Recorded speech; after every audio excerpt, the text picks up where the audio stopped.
las ves solamente como normalmente las ves, normalmente las cosas suelen ser en contra nuestra. Y me estoy refiriendo cuando nos encontramos a adversidades, como las adicciones y la fundación. Lo voy a aterrizar aquí porque es lo que todos vivimos. Tú estabas en el barco o en la nave de tu hogar, con tu papá de capitán, tu mamá de cocinera, tus hermanos de tripulantes, igual que tú. Pero de repente tú comenzaste a separarte del vínculo familiar y la tempestad comenzó a venir a tu morada por tu causa, como la nave de Jonás. Entonces comenzaron a tribularle, vinieron problemas económicos, les empezaron a pegar problemas sociales, después tuvieron problemas legales por tu causa, luego empezaron a surgir enfermedades de angustia, de estrés en tu mamá, por tus razones, y la barca de tu casa estaba tambaleando. Aunque sean cristianos, tus padres de todos modos sienten que eres su hijo. Y es un golpe fuertísimo que su hijo esté bajo el consumo de sustancias. Tanto así que muchas madres se niegan, a pesar de que es evidente, a aceptarlo. Y prefieren justificarlo y hacer de cuenta como que no saben nada, cuando es un hecho palpable ya que estás consumiendo. Entonces, te avientan, o te corren, o te vas, y comienzas a caer en las aguas, es decir, en la inestabilidad absoluta. Estás posicionado en un lugar en donde no tienes estabilidad económica, no tienes estabilidad emocional, no tienes un hogar en donde dormir, no tienes amigos como nos sueles contar, no tienes una escuela a la cual asistir, no tienes dinero con el cual comer y estás por completo sobre una tempestad, a punto de ahogarte, igual que Jonás. Pero Dios tiene misericordia de Jonás. Mucha gente ve al pez como la maldición de Jonás, cuando realmente yo lo veo como el rescate del mismo. Si no hubiese llegado el pez a la vida de Jonás, Jonás se hubiera ahogado. Estaba a kilómetros de la costa más cercana. ¿Hubiera llegado acaso? No hubiera llegado. Pero el pez le rescató. Aquí te internaron. ¿Por qué un pez? La verdad no se sabe. ¿Qué pez era? Tampoco se sabe. Si era un pez que Dios había formado y capacitado específicamente para que cuidara a Jonás, o era una ballena mutante, porque dime tú, como una persona se va a albergar en el vientre de un animal durante 3 días. Y 3 noches, ¿verdad? Y 3 noches.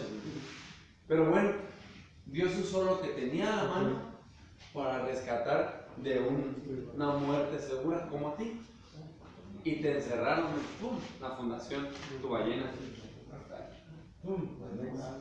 Ya que si no, probablemente te hubieras ahogado. Pero nosotros lo vemos como Jonás lo vio en un principio, como un challenge. Porque los primeros versículos del capítulo 2 hablan sobre quéjame, sobre el hecho de que yo descendí al Seol y que vine y que vi eso y que vi aquello y se quejaba. A ver, dijo Jonás al principio, se quejaba. Después no. Y comenzó a cambiar su mentalidad en el Seol. El simbolismo de 3 días se encuentra también en Mateo 10:24, cuando Jesús les dice que es necesario que Él padezca y que descienda al abismo, al centro de la tierra durante 3 días y 3 noches, porque la palabra Seol, la que usa Jonás, significa hendidura. Es como para describir un hueco en la tierra, que el día de hoy nosotros le podemos llamar como que grieta. ¿Nunca han escuchado un reportaje sobre un lugar en Ucrania que era una mina? Y bajan unas cámaras y unos micrófonos, y se comienzan a escuchar muchas voces, y aseguran ellos que es el infierno, que se encuentra en el centro de la tierra, un hoyo gigante en donde bajan micrófonos y se escucha el lamento y el lloro y el crujir de dientes. ¿Nunca lo han oído? No. Denme un segundo, déjenme busco. ¿Que lo dejaron de hacer por eso mismo? Sí. No hay cojones. Ok. En el Antiguo Testamento, en una ocasión también había sucedido algo así. A Moisés se le quieren revelar 2 tipos de sus comandantes. Entonces Moisés se da cuenta, ora en contra de ellos y literalmente dice la Biblia que la tierra se abrió y se los tragó. Eso significa la palabra Seol. 3 días y 3 noches, porque en la antigüedad las personas tenían la creencia de que eso era el tiempo que tardaba una persona en ir al Hades y regresar del Hades. ¿Alguien vio Piratas del Caribe, Fin del Mundo? Sí. Básicamente hacer eso. Literalmente era hacer lo que Piratas del Caribe hicieron.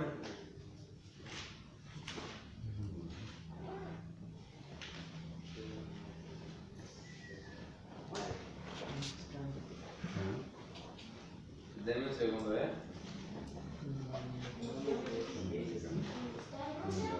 Sí, en Ucrania o Rusia.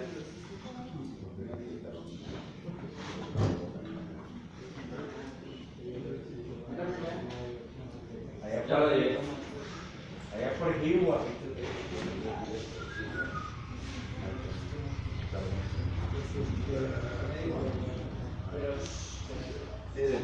Dice, lo que oculta el agujero más profundo.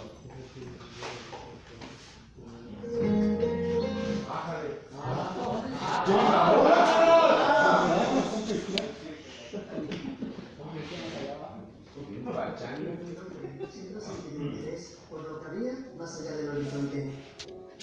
Eso les impulsaba a explorar nuevas tierras, pero cuando ya no había nada más que descubrir, miraron a las estrellas. Fernando, por favor.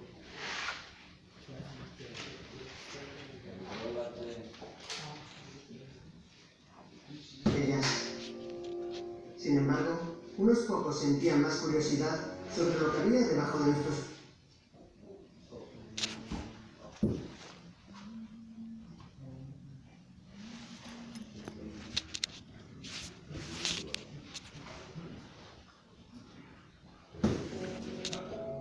¿Alguna vez te has preguntado hasta qué profundidad ha logrado cavar el ser humano? ¿Y con qué fin? El hombre siempre ha sentido interés por lo que había más allá del horizonte. Eso les impulsaba a explorar nuevas tierras, pero cuando ya no había nada más que descubrir, miraron a las estrellas. Sin embargo, unos pocos sentían más curiosidad sobre lo que había debajo de nuestros pies y los enigmas que podían albergar las profundidades de la Tierra. Así fue como en los años 70, un grupo de científicos puso en marcha un ambicioso proyecto: cavar el hoyo más profundo de la Tierra. Llegaron a profundizar más de 12 kilómetros, pero tras 20 años de duro trabajo se negaron a continuar, abandonando el proyecto para siempre. ¿Por qué razón se detuvieron? ¿Acaso descubrieron algo que les hizo temer por sus vidas? El proyecto fue aprobado por la Unión Soviética en el 1962 y su objetivo era alcanzar la misteriosa capa intermedia entre el manto y la corteza, llamada discontinuidad de Mojó.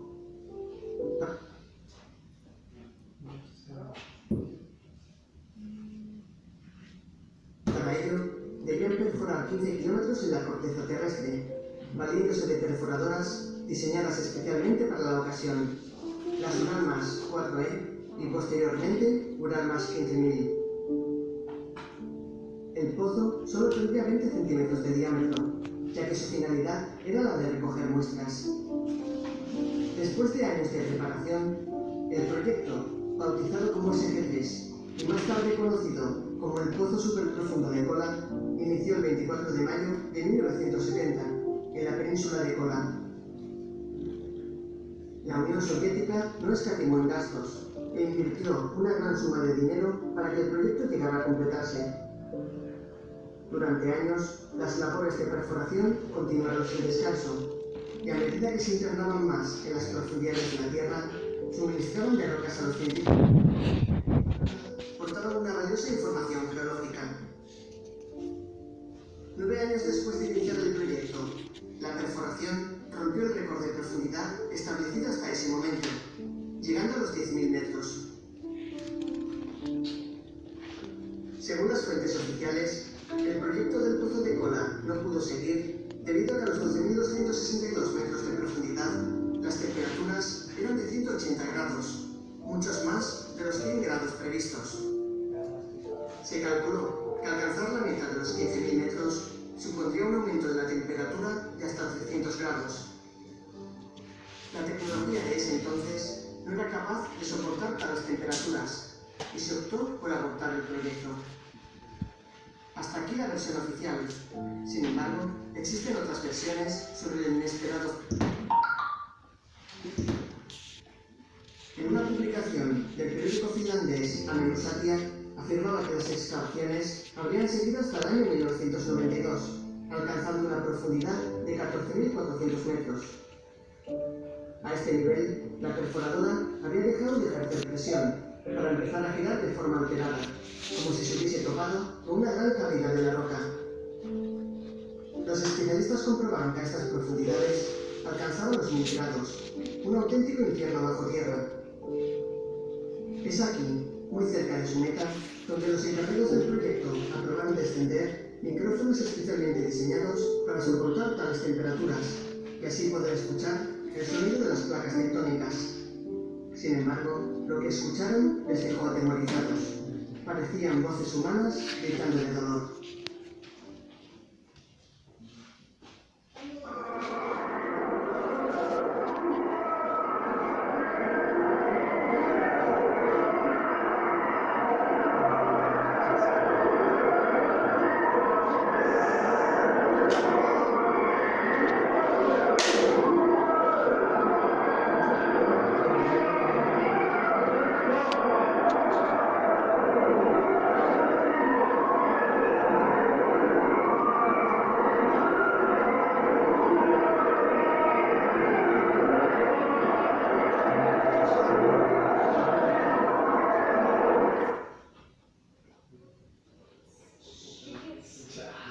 Eso no es una placa tectónica, pues.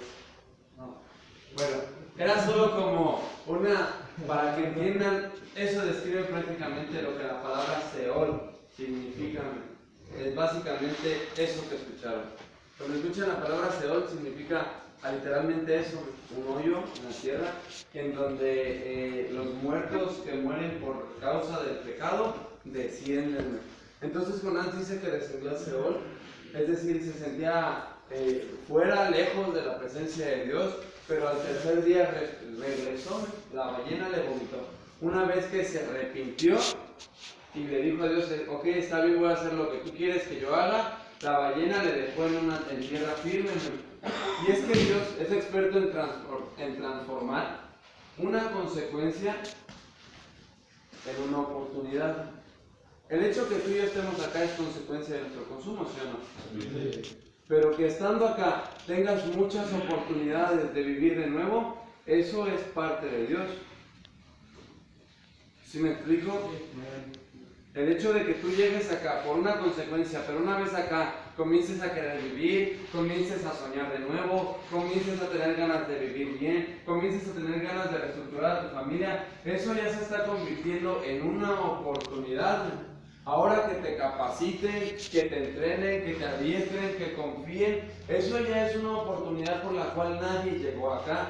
Tú llegaste acá por el consumo y para sanar tu corazón, pero dentro del mismo proceso de sanidad, Dios te promueve. A ver, Dios promueve. Dios promueve. Y me afianza. Y me afianza. Y es ahí cuando comienza a delegarte cosas en las cuales tú ya sabías desde un principio, pero en un principio te apartaste de ellas.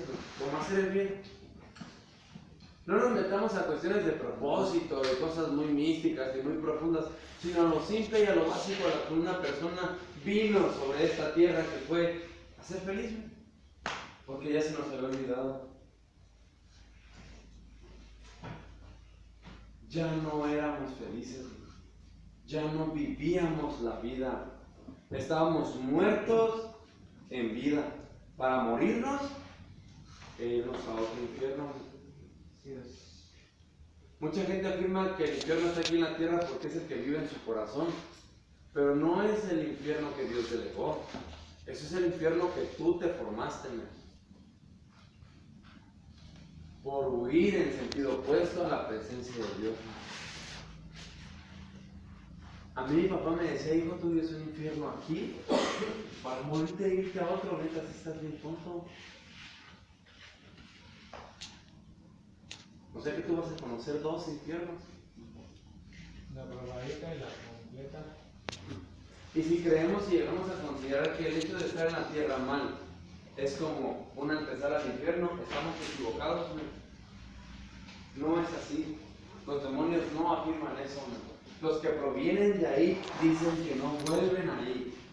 Los que ejercen tormento ahí y son atormentados al mismo tiempo dicen que no. Que las personas no tenemos la capacidad de imaginar siquiera, Cristian, luego lo ves, hijo, de lo que se siente sufrir. De lo que nosotros padecemos y de lo que nosotros lloramos y nos quejamos, no es nada comparado a lo que ellos sufren. Por eso prefieren estar en ti que estar ahí. Entonces, para ir ahí de nuevo, decisión de cada quien. Pero tienes la misma oportunidad que Jonás tuvo. Y cuando seas rescatado de la ballena, cuando Dios te saque de este lugar y te vomite en tierra firme de nuevo a tu casa, de nuevo a tu propósito, no se te olvide para qué llegaste ahí. Porque mucha gente sale de aquí con sueños, esperanzas, ilusiones, planes, y saliendo de la puerta se les olvidó lo que planificaron en meses. La gran mayoría de chavos salen que por la escuela ninguno ha terminado. La gran mayoría de padres salen a asumir la responsabilidad de sus hijos, se acaban gastándolo del pañal. La gran mayoría de hijos salen a ahorrar a sus padres, los acaban mentando en la madre a la primera que no nos dejan ir a la primera fiesta que nos invitan. Y les pasa, y les pasa, y les pasa. Y el que sale a trabajar llega más pobre que como llegó antes de trabajar. Entonces, ¿para qué trabajaste, viejo? De nuevo Dios te vomitó en el lugar en el que tú tenías que estar, pero de nuevo se te volvió a olvidar porque estabas en tierra firme, ya no sobre cosas inestables, y de nuevo recaíste, ¿no? Así.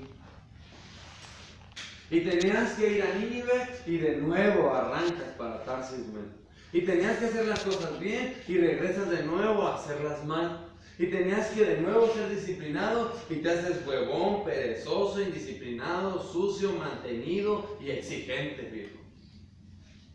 Otra vez, y te vuelves a sumergir en un mar, cuando Dios ya te había puesto sobre algo sólido. Y caemos en ese ciclo. Nos aventamos de la barca, Dios nos rescata, nos vomita, nos metemos de nuevo a la barca, Dios nos rescata, nos vomita, nos metemos de nuevo a la barca, y lo único que pasa son años. Y tu propósito, tu vida y tu gozo nunca se experimentó en tu vida porque no tuviste tiempo, ni carácter, ni decisión de hacer las cosas bien, que porque Dios te estaba robando el tiempo. Que porque Dios lo único que quería era que no vivieras la vida que tú querías, brother. Nunca la viviste, no supiste cómo. Por eso tuvo que rescatarte. Igual que a todos los que estamos acá. Mucha gente sigue estando en la ballena aquí y cree en su cabeza que él estaba mejor en el mar. Cree en su cabeza que él hubiera logrado con las olas, la tempestad, sin la comida, que iba a salir solo de ahí. Y no hay una actitud de gratitud, sino sigue habiendo una actitud de exigencia. Ni siquiera